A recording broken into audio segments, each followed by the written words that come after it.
जय गुरुदेव, जय जय गुरुदेव, जय जय गुरुदेव, जय जय गुरुदेव।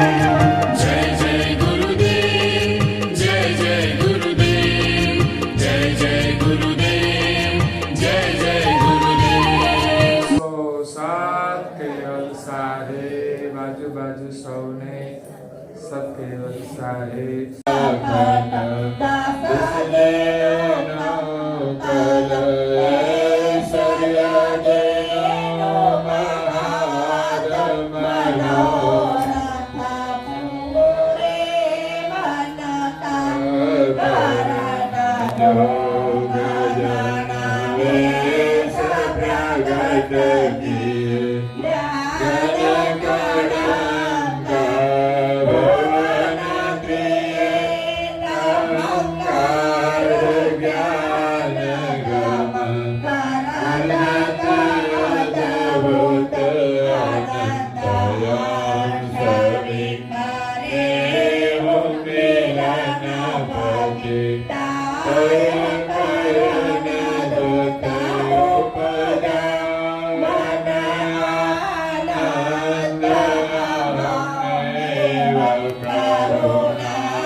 योगस्य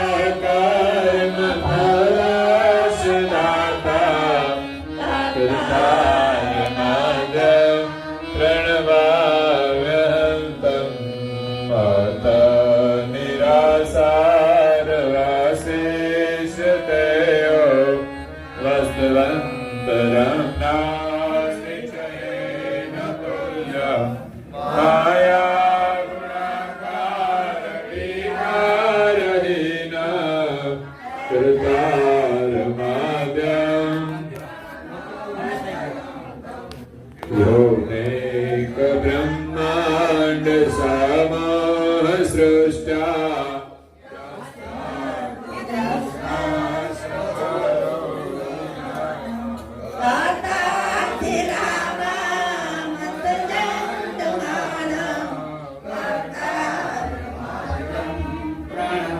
पूज्य श्री नारायणदास महाराज की जय। श्री सब कुबेराचार्य महाराज की जय। श्री सब संतन की जय। श्री सब देवन की जय। श्री ज्ञान संप्रदाय की जय। श्री गुरु गादी सरसापुरी की जय।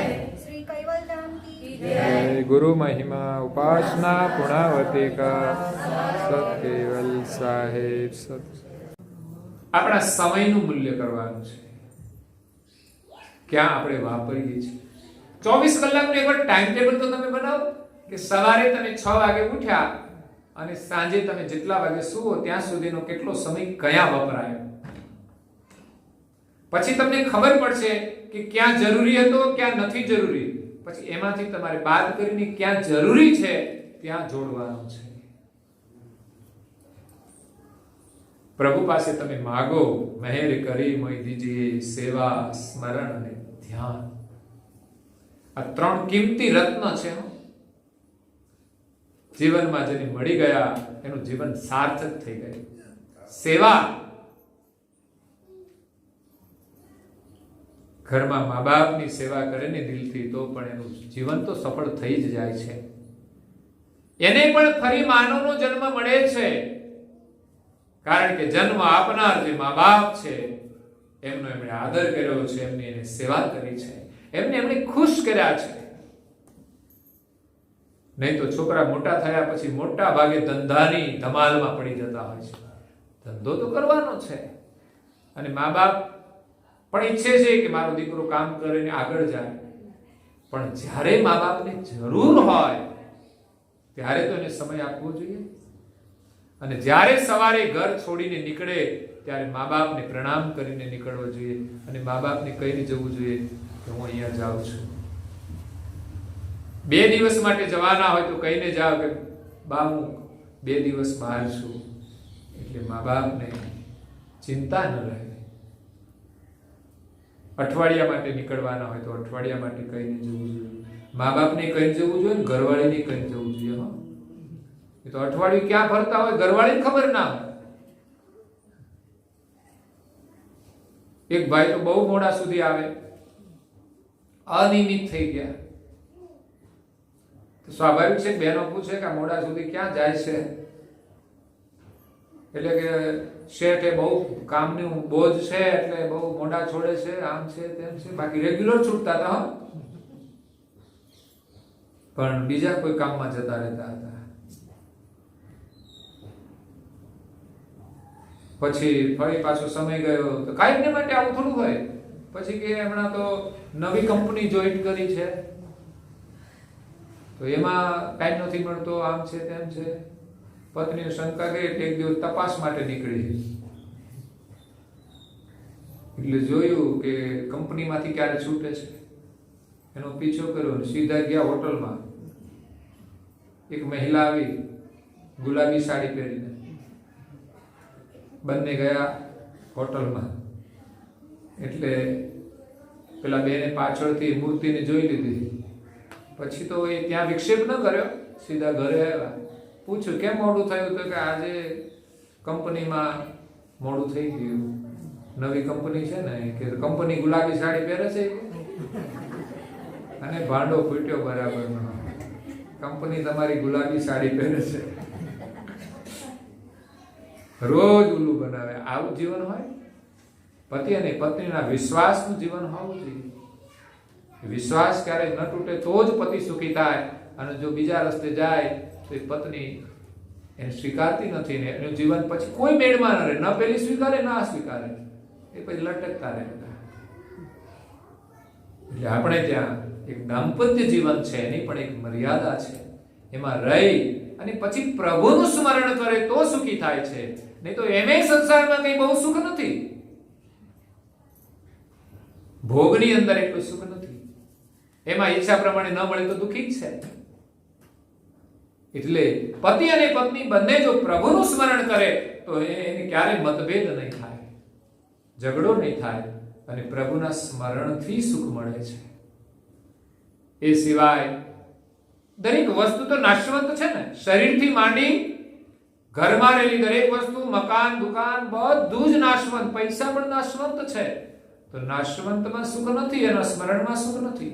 એની વ્યવસ્થા જરૂરી છે. એ પ્રમાણે આપણે વિવેકથી કરીએ ઉપયોગ તો આપણું જીવન નિર્વાહ થાય છે. પણ સાચું સુખ તો આ જીવન નિર્વાહ કરીને પ્રભુનું સ્મરણ કરવાથી, સેવા કરવાથી, ધ્યાન કરવાથી, પ્રભુને યાદ કરવાથી મળે છે. માતા પિતાનો આદર કરવાથી મળે છે. એ તો પતિ પત્નીને ક્યાંક જવું હોય ફરવા, મા બાપને ગમે એ પરિસ્થિતિમાં છોડીને ચાલ્યા જાય તો એવી રીતે ફરવાથી આનંદ નહીં મળે. મા બાપનો ખ્યાલ રાખીને આપણે જીવન જીવવું જોઈએ. તો મહેર કરી મય દીજીએ સેવા સ્મરણ ધ્યાન. આ એક પ્રાર્થના કરીએ, પોકાર કરીએ કે અમને સેવા આપો, અને આવે ત્યારે પાછી લઈ લેવી જોઈએ. નહીં તો સેવા લોકો સ્વીકારતા નથી. સેવા તમને ડગલે જ પગલે મળે. અહીં પણ કાર્યક્રમ ચાલતો હોય તો પણ સેવાનો લાભ મળે. કંઈક સાફસૂફ કરો, કંઈક ઠેકાણે વસ્તુ મૂકી દો, એ બધી સેવા જ છે. જ્યાં નજર પડે સેવાની ત્યાં આપણે લાભ લઈએ. એટલે માગણી પણ કરવાની અને પાછી મળે ત્યારે લાગણી પણ રાખવાની કે મહેર કરી મય દીજીએ સેવા સુમિરન ધ્યાન. આ ત્રણેય યોગ પરમ ગુરુની સેવામાં થાય છે. સવારે વહેલા ઉઠીને વિધિવત આપણે પૂજા કરીએ એ પરમ ગુરુની સેવા છે. આપણા હાથે પરમ ગુરુની આપણે પૂજા કરીએ, એને સ્નાન કરાવીએ, એને લુચ્છન કરીએ. આપણે ઘરમાં ફોટો હોય તો ફોટાને સ્વચ્છ કરીએ. એમાં પણ એક ભક્તિનો ભાવ હોય છે સુંદર. એનું સ્થાન સ્વચ્છ કરી અને પધરાવીએ. ફરી પુષ્પહાર હોય તો પુષ્પહાર, નહીં તો જે આપણે કાયમ માટે રાખતા હોય પુષ્પહાર, એને પણ જરા સાફ કરીને ફરી પાછો પહેરાવીએ. પૂજન કરીએ, ચરણામૃત લઈએ, પ્રણામ કરીએ, આરતી કરીએ, પ્રસાદ ધરાવીએ. આ બધી પૂજા આપણને સંસ્કાર આપે છે. એ જ રીતે આપણે વડીલોનો આદર કરવો જોઈએ. પેલા જે રાજાઓ હતા એ યુદ્ધની અંદર લડવા જતા ત્યારે જ્યારે લડવા માટે ઘરેથી નીકળે ત્યારે પિક્ચરોમાં જોયું હશે, ઐતિહાસિક સ્ટોરીમાં જોયું હશે કે એમની ધર્મપત્ની એના કપાળમાં તિલક કરી આપે અને પછી એક દીવો હોય એની આરતી કરે. કરો છો તમે? આપણે ત્યાં યજ્ઞ કરાવે એમાં પણ જે બ્રાહ્મણ દેવતા હોય એ એમ કે તમે એના પર પુષ્પોને ચોખા નાખી અને પગે લાગો, અને ભાઈને પણ એમ કે તમે ખુશ થઈને આશીર્વાદ આપો. તો આ એક પૂજાની અંદર બધી વિધિ છે, એમાં સંસ્કાર છે. એવું નહીં કે લગ્ન થાય ત્યારે જ હાર પહેરાવાનો, પછી પણ પ્રસંગોપાત આપણે આવા વિધિ વિધાનો કરીએ છીએ. એમાં પણ આ એક જોડાણ કરવામાં આવે છે કે પતિ અને પત્ની એકબીજાના પૂરક બનીને રહે, પ્રેમથી રહે. તો એ રીતે આપણે પરિવારમાં રહીએ, પ્રભુનું સ્મરણ કરીએ, સેવા સ્મરણ ધ્યાન પૂજા પાઠ ઘરમાં બધા જ કરે. નહીં તો બહુધા માન્યતા એવી છે ઘરમાં મંદિર હોય એટલે કોઈ પણ એક વ્યક્તિ પૂજા કરી દે એટલે બીજા બધા જ ચાલે. આવું હોય કઈ? ઘરમાં રસોડું બનાવ્યું હોય, એક જણ જમી લે ના ચાલે? જે બનાવે જમી લે, પણ એ ચાલતું નથી. રસોઈ બધાના માટે બનાવવામાં આવે છે. રસોડું એક, ભોજન જે બને એ બધાના માટે બને છે. મંદિર એક, પણ પૂજા દરેકે કરવી જોઈએ. ઘરમાં બાથરૂમ એક હોય પણ સ્નાન એવું તો નથી કે બાથરૂમમાં એક જણ સ્નાન કરે એટલે પછી એનો ઉપયોગ થઈ ગયો. એક જ બાથરૂમનો બધા જ ઉપયોગ કરે છે, એ જ રીતે એક જ મંદિર બધા એની સેવા પૂજા કરે છે, તો બધાને આશીર્વાદ મળે છે, સંસ્કાર મળે છે. તો આ વિધિવત સેવા દરેક વ્યક્તિએ કરવી જોઈએ. આપણા હાથે સેવા થાય, આપણી આંખોથી દર્શન થાય, કાનેથી આપણે શ્રવણ કરીએ, મુખથી ગુણગાન કરીએ. આ કોઈ સાધારણ કામ નથી, શ્રેષ્ઠમાં શ્રેષ્ઠ કાર્ય છે. સવારે અડધો જ કલાક કરવાનું હોય તો આપણે સમય ન મળી શકે. કોઈ પણ કામ હોય, હા, સમય આપણે અનુકૂળ કરવો, કયા સમયે વહેલું મોડું કરવું એનો વાંધો નથી. દરેકનું કામકાજ હોય એ પ્રમાણે આગળ પાછળ કરી શકે છે, પણ કરવું જોઈએ અવશ્ય. પછી તો સેવા પૂજા અને પ્રાર્થનામાં એવી પ્રીતિ થઈ જશે કે બીજું બધું જ કામ આપણા માટે ગૌણ બની જશે. જરૂરી કામ કરીશું, પણ બિનજરૂરી જે અડોશમાં જઈને વાતો કરીએ અને બજારમાં જઈને રખડીએ એ સમય નહીં મળે, તો એનાથી નુકસાન નહીં થાય અને સારું કામ કરવાથી લાભ થશે. પરિવાર આપણો સંસ્કારી બનશે, સુખી થશે. આજે 3 દિવસનું દિવ્ય સત્સંગ પારાયણ માતા પિતાના સ્મરણાર્થે રાખવામાં આવ્યું છે. એમને માતા પિતાના આશીર્વાદ મળશે, પરમ ગુરુનું પારાયણ છે એટલે એમના આશીર્વાદ મળશે. સગા સ્નેહીઓ આવે અને એ લાભ લે તો એનો પણ પ્રેમ એને મળે છે. સાથે સાથે એમને પણ આનંદ થાય છે અને એમની જે ભાવિ પેઢી છે એને આ સંસ્કાર મળે છે, એને આશીર્વાદ મળે છે.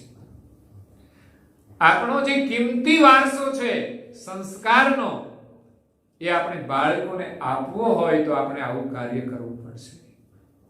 અને ખરેખર બંને ભાઈઓએ જે કાર્ય કર્યું છે એ સદગત આત્માઓને શ્રદ્ધાંજલિ મળે, એમને પોતાને પણ લાભ મળે અને પરિવારને પણ વારસામાં સંસ્કાર મળે. બાળકો એમને સ્વીકારે છે, બાળકોની અંદર સંસ્કાર છે. અમારા નીરુબેન પણ બહુ ગ્રંથના અભ્યાસી છે, પરીક્ષાઓ બધી આપે છે, બહુ મહેનત કરે છે. ઘણીવાર લોકો કહે કે અમને યાદ રહેતું નથી, પણ છતાં મહેનત કરવી મહત્વની છે. રિઝલ્ટ ગમે તેટલું આવે, તમે કેટલી મહેનત કરી, તમે કેટલું ચિંતન કર્યું, એ ભાવ મહત્વનો છે. એમની દીકરી હતી, 10મામાં હતી ત્યારે સારસાપુરી દર્શન માટે આવતા અને કે મને કશું યાદ રહેતું નથી, પણ છતાંય પરમ ગુરુમાં શ્રદ્ધા રાખી, નિયમ પાડીને, એ હિંમત રાખીને એને અભ્યાસ કર્યો. ધીમે ધીમે આગળ વધતી ગઈ. એટલે વિશ્વાસથી અને મહેનતથી ચોક્કસ સફળતા મળે છે. કોરો વિશ્વાસ કામ ન લાગે અને વિશ્વાસ વગરની મહેનત પણ ક્યારેક નિષ્ફળ જતી હોય છે. એટલે વિશ્વાસ અને મહેનત બંનેનો જો સુયોગ થાય તો સફળતા અવશ્ય પ્રાપ્ત થાય છે, સફળતાનો જન્મ થાય છે. વિશ્વાસ અને મહેનત, શ્રદ્ધા અને મહેનત. કોઈ એક પતિથી જીવન પૂર્ણ નથી, કોઈ એક પત્નીથી જીવન પૂર્ણ નથી. બંનેના સહયોગથી એક સંસ્કારી પરિવારનો જન્મ થાય છે. એ જ રીતે શ્રદ્ધા અને પુરુષાર્થથી સફળતાનો જન્મ થાય છે. તો આપણે સવારમાં વહેલા ઉઠીને બધાએ સેવા, પૂજા, પાઠ, પ્રાર્થના આ બધું કરીને પરમ ગુરુના દર્શન કરવાના છે. રોજ સ્વયં પરમ ગુરુ બિરાજમાન છે એવા ભાવથી આપણે સેવા કરવાની, સ્મરણ કરવાનું અને અંતે ધ્યાન કરવાનું. ધ્યાનથી પૂજા કરો અને પૂજા પત્યા પછી પણ આપણું ધ્યાન એના સ્વરૂપમાં જ રહે. એવું નહીં કે મંદિરમાં જઈએ ત્યારે દર્શન થાય, પછી બહાર નીકળ્યું ત્યારે દુકાનોના દર્શન થાય, પછી તો આપણું મન પાછું વસ્તુમાં લાગી જાય છે. તમે મંદિરે જાઓ ત્યારે આજુબાજુ બહુ જોવું નહીં, કારણ કે કંઈક માયા લાગી ગઈ તો પછી દર્શન બરાબર નહીં થાય. પછી તેમ થાય કે કઈ વસ્તુ નજરમાં આવી ગઈ ને, એટલે ત્યાં તમે જાઓ તો મન તમારું વસ્તુમાં જ હોય. એટલે કોઈ વ્યક્તિને કોઈ વસ્તુમાં ક્યાંય બહુ નજર નહીં રાખવી. હા, તમે શાકભાજી લેવા જાઓ તો શાકભાજીનું સ્મરણ કરવું, બીજું કઈ સ્મરણ કરવું નહીં. આ જેવું દુકાનમાં તો ગયા હોય શાકભાજી લેવા, કઈ બીજું ખરીદી ના આવે, પછી આમાંથી પગારમાં કેમ બજેટમાં પૂરું થાય? તમારે જે લેવાનું છે એ જ લેવા જાવ ને લઈને પાછા આવો. રસ્તામાં બસ હરિસ્મરણ કરતા કરતા જાઓ કે તમારું લક્ષ્ય ન ભૂલાય કે હું શા માટે જાઉં છું. તો ઘણા લોકો એ ભૂલી જાય ક્યાં શું લેવા ગયા તો એ ભૂલી જાય, કંઈક બીજું જ લઈને આવે. એટલે જે જરૂરી છે એ આપણે લેવા જઈએ, દર્શન માટે જઈએ ત્યારે પણ બસ દર્શનની બહુ જ ઉમદા ભાવના, સેવાનો ઉમદા ભાવ, દર્શનનો ઉમદા ભાવ. મંદિરમાં પરમ ગુરુના ધ્યાનથી દર્શન કરી અને બહાર નીકળીએ ત્યારે દરેક વ્યક્તિમાં પણ પરમ ગુરુના આપણને દર્શન થવા જોઈએ. વ્યક્તિને જોઈએ ખરા, પણ એમાં આપણને પરમ ગુરુના દર્શન થાય છે કે આ બધા તો પરમ ગુરુથી પ્રસન્ન છે, જીવંત છે. દરેકના ભીતરમાં તમે જોશો તો પરમ ગુરુ દેખાશે ને બિરાજમાન છે.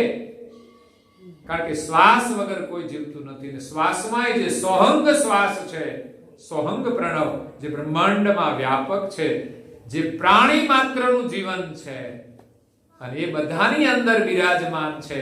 અને એમાં આપણે સુરતાને જોડીશું તો આપણને શાંતિ મળશે. પરમ ગુરુ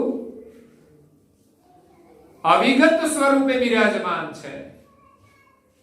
તો મંદિરમાં દર્શન કરીને આપણે જો વ્યક્તિમાં દર્શન કરવા હશે તો આપણી પાસે સમજણ જોઈશે, અને સમજણ માટે ધર્મગ્રંથોની બહુ જરૂર છે. પરમ ગુરુના જ્ઞાન અને સત્સંગ વિના એના સ્વરૂપને આપણે સમજી શકીશું નહીં. ઘણા લોકોની મંદિરમાં ખાલી ભાવ નથી રહેતો, કારણ કે એની પાસે જ્ઞાન નથી. જ્ઞાનની સમજણ હશે અને નિયમ પાળશે તો ચોક્કસ એને પરમ ગુરુના દર્શન કરવામાં શ્રદ્ધા રહેશે, એનો નિયમમાં દ્રઢતા રહેશે, એ નિયમ ચૂકશે નહીં. બાકી મંદિરની અંદર જઈને પણ એને જો ફોટો જ દેખાશે તો પરમ ગુરુના દર્શન નહીં થાય. પણ ફોટો તો છે, પણ એની અંદર પરમ ગુરુનું દર્શન કરશે તો એના રોમ રોમ પુલકિત થઈ જશે. ક્યારેક ક્યારેક પરમ ગુરુનું પણ સુંદર સ્વરૂપ જોઈને આપણું મન પ્રસન્ન થઈ જાય. તો તમે જાતે સ્વયં પૂજા કરો ને ત્યારે સ્વરૂપની અંદર એક વિશેષ સુંદરતા આવે છે. આજે સેવા કરી છે, ફૂલહાર અર્પણ કર્યા છે, વાસી થઈ જાય, પૂજન કર્યું છે, પણ એનું એક પૂજન કાયમ ના ચાલે. આપણે આજે સવારે નહીં, કાલે નાવાની શું જરૂર ખરી? કાલે શું દિવસમાં ગરમી હોય તો નાવું પડે, ઉનાળામાં 3 વાર નાવું પડે. એટલે સવારે નાયા પછી એનું એ જ શરીર હોય છે, પણ હરીસામ જોઈએ તો કંઈક સારું લાગે છે ને, તો એ નવી સ્ફૂર્તિ છે. એમ નવી તમે પૂજા કરો એટલે એની અંદર એક નૂતન દર્શન હોય છે. પૂજા કરવાથી એક નૂતન દર્શનનો લાભ મળે છે. એવું ને એવું હોય તો આપણે એમ સમજાય એનું એ જ છે કાયમને માટે, તો એમાં દર્શનનો ભાવ નથી બનતો. ફોટાને ફોટાના રૂપમાં જોઈએ એનો એ જ ફોટો લાગે, પણ જ્યારે પૂજા કરો ત્યારે નૂતન દર્શન હોય છે રોજે. એક અદ્ભુત ભાવ હોય છે. ફોટો એ ફોટો ન રહે અને એની અંદર સાક્ષાત પરમ ગુરુ બિરાજમાન છે એવી ભાવના જ્યારે થશે ત્યારે આપણા હૃદયની અંદર પરમ ગુરુ પ્રગટ થશે. આ ભાવથી અને પ્રેમથી અને જ્ઞાનથી આપણે પરમ ગુરુની પૂજા કરવાની છે, સેવા કરવાની છે, સ્મરણ કરવાનું છે. માગીએ મહેર કરી મોદીજીએ સેવા સ્મરણ ધ્યાન. આ માત્ર પાઠ જ નથી, આ તો એક જીવનની પ્રક્રિયા છે. એ 3 વસ્તુ મળી જાય ને જીવનમાં બીજા કશાની જરૂર નહીં પડે એવો અનુભવ થશે. યશ ગાવા અનુભવ ગતિ. પરમ ગુરુના ગુણ ગાવાના છે ત્યારે 3 સાધન છે. સેવાથી યશ ગવાશે, સ્મરણથી યશ ગવાશે, અને ધ્યાનમાં બેસીને પણ ભજન ગવાશે. પરમ ગુરુના ગુણગાન ગાવા માટેના 3 માધ્યમ સેવા, સ્મરણ, ધ્યાન. કરુપતિ પરમ અવિલાન. આપણે પરમ પતિનું અવિલાન કરવાનું છે, સ્મરણ કરવાનું છે. માત્ર પાઠ નહીં પણ અવિલાન કરવાનું છે. कर अविलान पति परम से पदमसी सगुण गुण वृंदमेन नहीं डोले। આપણે જળનું ચિંતવન નથી કરવાનું, ચૈતન્યનું ચિંતવન કરવાનું છે. અને ચૈતન્ય આ જગતની અંદર બે વસ્તુ છે કે આ શરીરમાં રહેલો આત્મા અને આ બ્રહ્માંડની અંદર બ્રહ્માંડનું જે સર્જન કરનાર, દરેક આત્માઓને જીવન આપનાર, એને આપણે પરમાત્મા કહીએ, સર્જનહાર કહીએ કે અંશી કહીએ. દરેક અંશોને ઉત્પન્ન કરનાર જે અંશી છે એ જ પરમ ચૈતન્ય છે. એ પરમ ચૈતન્યને ન પામે ત્યાં સુધી આ જીવ સંસારમાં દુખી રહે છે.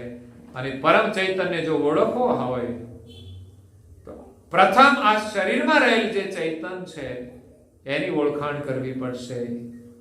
જ્યાં સુધી આપણે પોતાની નથી ઓળખતા ત્યાં સુધી માલિકની ઓળખ થતી નથી. યશ ગાવા અનુભવ ગતિ કરુપતિ પરમ અવિલાન. પરમ પતિનું અવિલાન કરવાનું છે. જગત છે એને જોવાનું ખરું, આનંદ કરવાનો, પણ એને જોઈને આપણને માલિકના દર્શન થવા જોઈએ, માલિકનું સ્મરણ થવું જોઈએ. કારણ કે વસ્તુ કોઈ આપણી બનાવેલી, કોઈ વસ્તુ આપણે બનાવીએ છીએ તો બહેનો તો એમ કે રોટલી તો અમે જ બનાવીએ છીએ, પણ રોટલીની અંદર આપણે રોકાવાનું નથી. ભલે આપણે બનાવી, પણ આપણે શું બનાવ્યું? ઘઉં હતા તો બનાવ્યું કે એમ જ તમે બનાવો છો? હવામાંથી બનાવો તો કેવાય. ઘઉં એમણે બનાવ્યા, લોટ એમનો, પાણી એમનો, તમે તો માત્ર નોકરી જ કરી છે, બનાવ્યું નથી કશું. કોઈ કંપનીમાં માણસ કામ કરતો હોય, એ કંપનીમાં વસ્તુ તૈયાર થઈ જાય, પછી બહાર જઈને એમ કહે છે બજારમાં આ બધું તો મારું જ બનાવેલું છે. તે તો નોકરી કરી, નોકરીનું વળતર તો તને મળી ગયું. આ તો જેની કંપની છે ને એના નામે વેચાશે કે આ વસ્તુ તો આ કંપનીની છે. એમાં મૂળ બધી જ ઉત્પત્તિ સર્જનહારની છે. આપણે માત્ર એમાં ક્રિયા કરીએ છીએ, આપણે કશું બનાવતા નથી. એટલે જે વસ્તુ બનાવીએ, ક્રિયા કરીએ, એમાં માલિકના દર્શન થવા જોઈએ કે પરમાત્માએ આ ઘઉં બનાવ્યા, બાજરો બનાવ્યો, જુવાર બનાવી, મકાઈ બનાવી, અનેક અનાજ બનાવ્યા. આપણે ખાઈએ છીએ તો ભગવાનની યાદ તો આવી જ જોઈએ કે શું ભગવાને બનાવ્યું છે. જેટલા પણ શરીરો છે આ કોણે બનાવ્યા? કોઈ મા બાપે જન્મ નથી આપ્યો, મા બાપ એમાં નિમિત્ત બન્યા, પણ આ પરમાત્માની એક રચના છે, એના બીજ બનાવેલા છે, એ પ્રમાણે ઉત્પન્ન થાય છે. નહીં તો મા બાપ જ જો બનાવતા હોત તો કોઈ મા બાપ છોકરાને ખોડવાળો જન્મ આપે?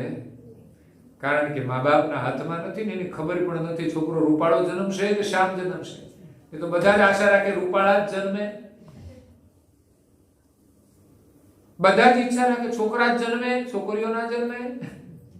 પછી પરણાવાના ક્યાં? એક માનસિકતા દીકરાની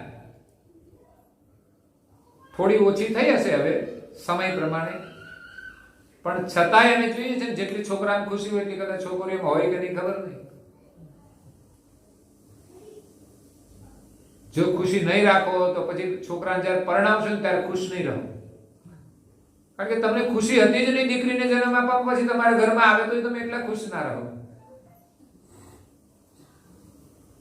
એટલે સમાન ખુશી હોવી જોઈએ અને દીકરીને જન્મ આપવામાં અધિક ખુશી પણ રાખવી જોઈએ.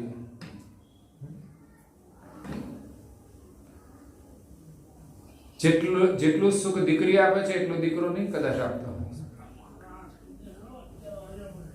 પુત્રવધુની વાત નથી હો. પાછી જેટલું દુઃખ પાછી પુત્રવધુ આપે એટલી દીકરી ના આપે. પણ દીકરીનો પ્રેમ મળે છે તો દીકરી પ્રત્યે પણ એવી જ લાગણી અને પુત્રવધુ પ્રત્યે પણ એવી જ લાગણી, તો સુખ મળવાનું છે. પરમાત્માની આ રચના છે, એના પ્રત્યે અહોભાવ રાખીને જ્યારે જીવીએ ને ત્યારે દીકરા સારા મળે અને દીકરીઓ સારી મળે અને પુત્ર વધુ હોય સારી મળે, જમાય હારા મળે. તો ઉપાધિ તો બધી જ છે.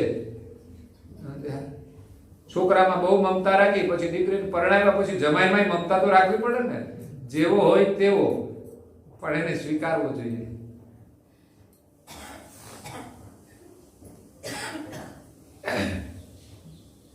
પરમાત્માનું સ્મરણ આપણે કરવાનું છે. આ દુનિયાને જોઈને પણ એમની બનાવેલી આ દુનિયા છે. દરેક વસ્તુમાં એમના દર્શન છે, એનું સ્મરણ છે. એક એક વસ્તુને જોઈએ તો એનાથી આપણે મોહિત નહીં, સુંદર છે તો આપણે ખુશ રહીએ, પણ એક વિચાર તો આવવો જોઈએ કે વાહ, શું સુંદર પરમાત્માએ બનાવી છે વસ્તુ. એક એક વસ્તુ, નવી નવી વસ્તુ કોઈ નીકળે ને, ફેશન નીકળે ને, તો એમ વિચારવું જોઈએ કે વાહ, શું નવી નવી ફેશનો બનાવી છે. એટલે પરમાત્માને આપણે યાદ કરવા જોઈએ. કરું પતિ પરમ અવિલાન જીવન મળ્યું છે તો પરમાત્માનું સ્મરણ કરીને જીવનને સફળ કરવાનું છે. આગળ ચોપાઈએ ગુરુ મહિમાની અપરંપાર છે. જીવનભર આપણે ગુરુ મહિમાનો પાઠ કરીએ ને તો એ ગુરુનો મહિમા પૂરો ના થાય, એવું નારણદાસજી મહારાજે લખ્યું છે. દરેક સંતો પણ કહે છે. તો સમય આપણો થઈ જાય છે, તો અહીંયા આજે કથાને વિરામ આપીશું. રાત્રે પુનઃ ગુરુ મહિમાનો પ્રસાદ આપણે લઈશું. અત્યારે કથાને વિરામ આપીએ. અસ્તુ સત્કેવલ સાધ્ય. स्वराज करुणेश केवल आकार तक की जय. वांधो नहीं, भूल पड़શે તો श्री कृष्ण स्वामी महाराज की जय. परम गुरु श्रीमद करुणा सागर महाराज की जय. पूज्य श्री नारायण दास जी महाराज की जय. श्री सब महाराज की जय. श्री सब संतन की जय. श्री सब देवन की जय. श्री ज्ञान संप्रदाय की जय. श्री गुरु गादी सारसापुरी की जय. श्री केवल धाम की कथा सत्संग पूर्णावती का सत केवल साहेब 3 વાર પગે લાગવાનું છે પરમ ગુરુને. સત કેવલ સાહેબ.